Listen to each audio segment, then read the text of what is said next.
Bismillahirrahmanirrahim.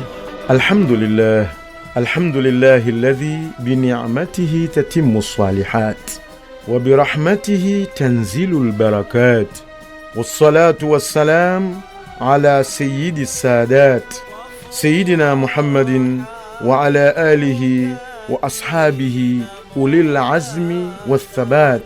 Amma ba'd, nasiha yetu katika mwezi mtukufu huu wa Ramadhani ni suala lile ambalo leo ni mara ya 4 kulikariri katika nasiha zetu za mwezi wa Ramadhani. Suala lenyewe ni kwamba madha yuridu minna Ramadhani, Ramadhani yataka nini kwetu sisi? Nikumbushe tu kwamba katika nasiha iliyopita tulisema kwamba Ramadhani yataka kwetu sisi tuwe na mabadiliko ya kimaisha. Nikisema mabadiliko ya kimaisha, ninamaanisha kila sehemu katika maisha yetu kuwe na mabadiliko mazuri ambayo yanatupeleka kufaulu hapa duniani na kesho akhera. Leo pia tugusie sehemu ambayo Ramadhani yataka nini kwetu sisi katika maisha yetu. Yuridu minna Ramadhan tarqiqa alqalbi wa tadhlila.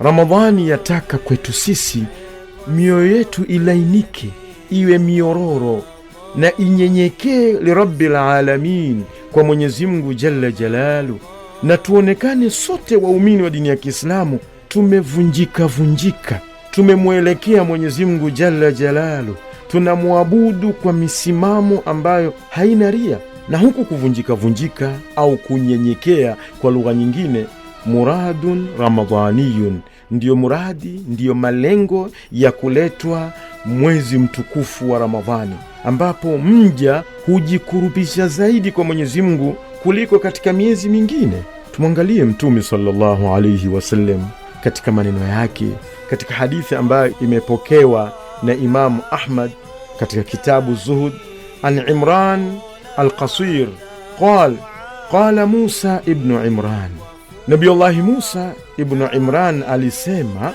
kumwambia Mwenyezi Mungu subhanahu wa ta'ala, aina abghik, nitakupata wapi ewe Mwenyezi Mungu? Mwenyezi Mungu akamwambia, utanipata indal munkasirati qulubuhum, kwa wale ambao kwamba mioyo yao inanyenyekea kwa ajili yake Mwenyezi Mungu jalla jalalu. Mwenyezi Mungu asema, innani adnu minhum kulla yawmi, hakika Mwenyezi Mungu anakuwa karibu zaidi kila siku na wale ambao mioyo yao inanyenyekea, mioyo yao inarudi kwa Mwenyezi Mungu jalla jalaluhu. Kila siku Mwenyezi Mungu anakuwa karibu na wao zaidi na zaidi na zaidi. Ndipo Mwenyezi Mungu katika Qur'ani tukufu akasema, amman huwa qanitun ana al-layli sajidan wa qa'iman yahdharu al-akhirata wa yarju rahmata rabbi qul hal yastawi alladhina ya'lamun walladhina la ya'lamun. Mwenyezi Mungu aonesha tofauti ya yule ambaye atakuwa yeye amesimama katika masiku, anong'ona na Mola wake, moyo wake unanyenyekea kwa Mola wake, amesujudu, yuwalia kwa Mola wake, aogopa adhabu ya akhira na atarajia rehema ya Mwenyezi Mungu. Huyo atakuwa sawa na yule ambaye kwamba hana habari, moyo wake umesusua, hanyenyekei kwa Mola wake. Wako sawa hawa wawili? Jawabu moja kwa moja kwamba hawako sawa, kwa sababu huyo moyo wake unanyenyekea, na ndio lengo la moyo unyenyekee. Kiungo muhimu katika mwanadamu kikitengea, mwili mzima umetengea, ni moyo, na kikiharibika, mwili mzima unaharibika, nacho ni kiungo kiitwacho moyo.